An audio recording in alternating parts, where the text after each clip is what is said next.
Hey, what's up? It's Phoenix and welcome back to my channel. I'm super stoked because today I'm going to make a new episode for my vlog series. So without further ado, let's dive right in.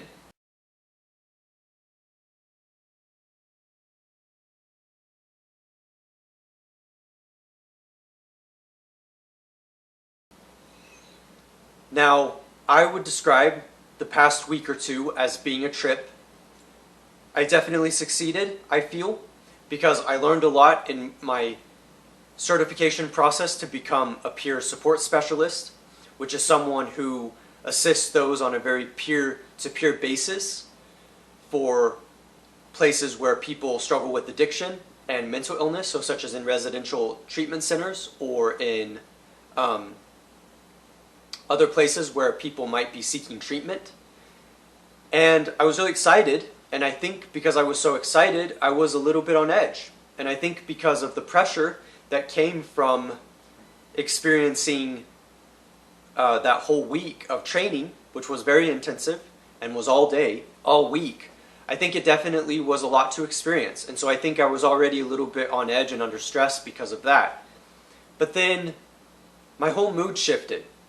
And I know that my mood shift, my way of thinking shifts, because whenever I'm under stress, I'm not able to process things. And so the week was stressful, not just because of my training, which was taking a lot of my energy, even if it was obviously for a really good cause, which will be something that will help me in the future.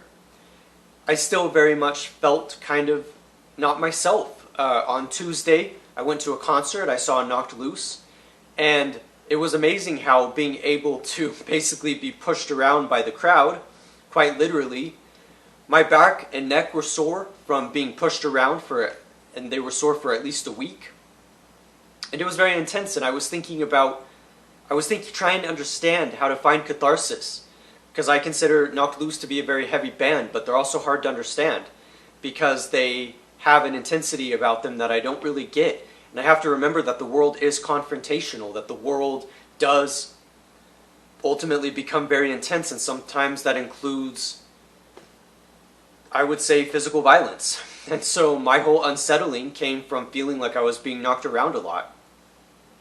And then I still had to go to work because I work on the weekends, and so I was still doing that. And so after my training, which did go really well and I did pass, I did become a certified peer support specialist, which is amazing because I passed the test and I did all of the requirements. But it's still life, it's still the world. And when you're working with people who struggle with mental illness and or addiction, it can be very difficult to stay grounded. And so I remember listening to music a lot during this period, listening to a lot of metal, and I kept thinking over and over again of these voices that I listen to, of these really interesting singers who can capture melody, but can also capture this really harsh vocal style, something that I've tried doing on my own and that I have been unsuccessful in doing.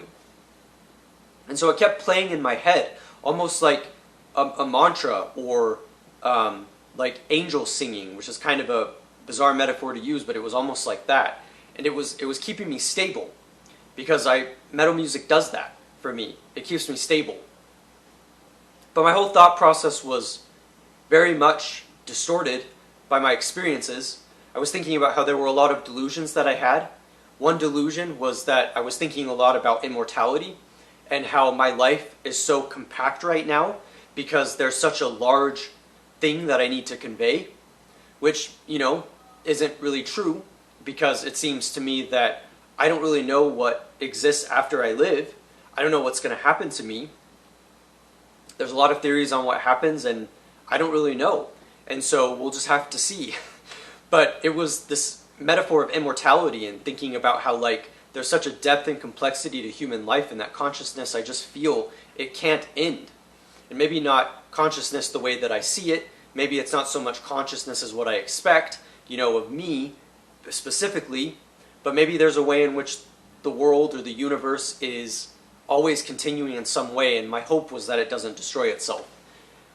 And I know that probably doesn't make sense, but it was just something that I was thinking about. And so I went to work, and I was struggling a lot.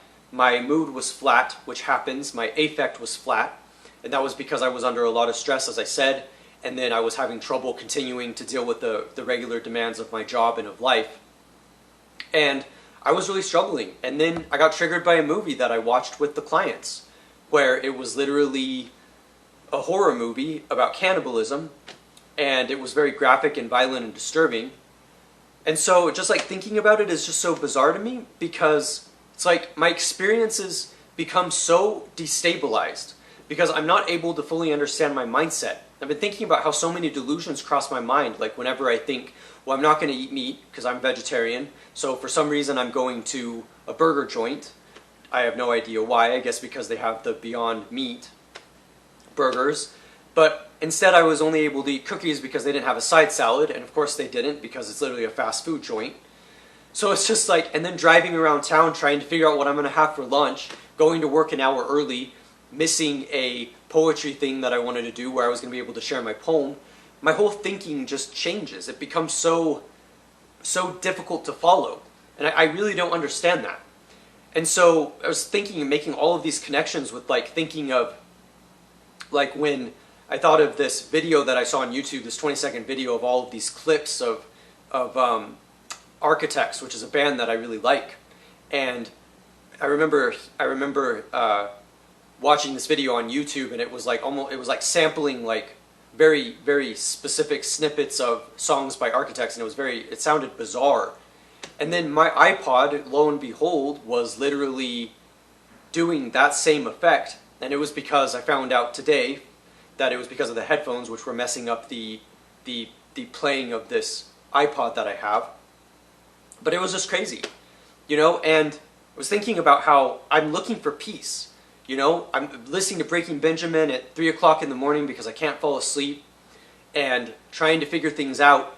And I realized that I really just wanted peace, and that even though I have this intensity about me of this heaviness, which comes from music, for instance, but also comes from my own intensity, and comes from my creativity and the things I'm trying to express, it can be very, very unsettling sometimes to have to feel these things.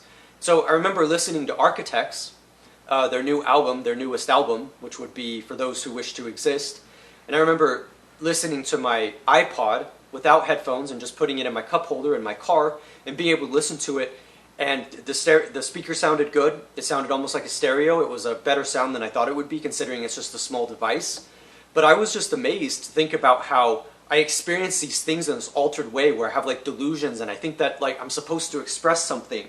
And sometimes it can be really unnerving to have all of this energy and not know why you're going through these challenges. As people may know from a previous video I did, I also have struggled this last month with, I was assaulted twice, and dealing with that, and so I was already a little bit on edge to begin with. And so just thinking about this impossibility, and you know, the concert that I mentioned, this impossibility of this pressure and this just danger of life, but also this beauty that I think comes from the joy of being able to live. You know, there's this great line in a new song by Architects where they say, everybody was so afraid they could die, but they never once said, thank God we're alive. And I just find that to be remarkable. And so the reason why I'm making this video is because what I experienced was a trip. It did not make sense. It was not logical. And I knew that part of the reason why it was unbalanced was because I wasn't getting enough sleep, because I was getting up at 6:45 every morning to be able to do this training.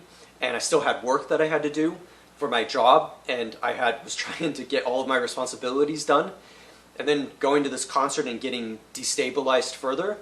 And so I realized that I get hit a lot by things, and that can be very difficult to experience. But how to me there does seem to be, I don't want to use the word spiritual, I don't want to make it seem like it's somehow greater than me in like a kind of grandiose cosmic sense, but there is a way in which sometimes I feel things and I just want to be able to communicate it, and I don't always know what to do with it, and sometimes I can't communicate it because I think that there's so much beauty in the world, and so much of it can be so hard to understand.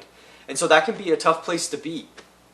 And so whether or not I'm thinking about death and struggling with art and what art depicts, you know, so for example, this book called The Elementary Particles by a writer named Houellebecq from France, and there's a lot of disturbing imagery in that book, even though it's you could describe as more straightforward literature, or I would describe mainstream literature.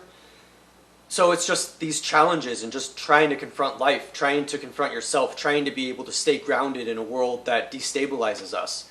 It can be very difficult, and so I'll admit, I struggle with it. I did struggle with it. I had a lot happen, but I feel better now that I'm able to communicate this and describe my trips, because I really do kind of go on trips sometimes whenever my mind kind of changes its chemistry and things happen around me and I'm not always sure what to do with it and I get triggered. It can be a very complicated thing, but I've gotten through it, and I do get through it, and I feel a lot of things, but there's a way in which I'm able to keep myself stable.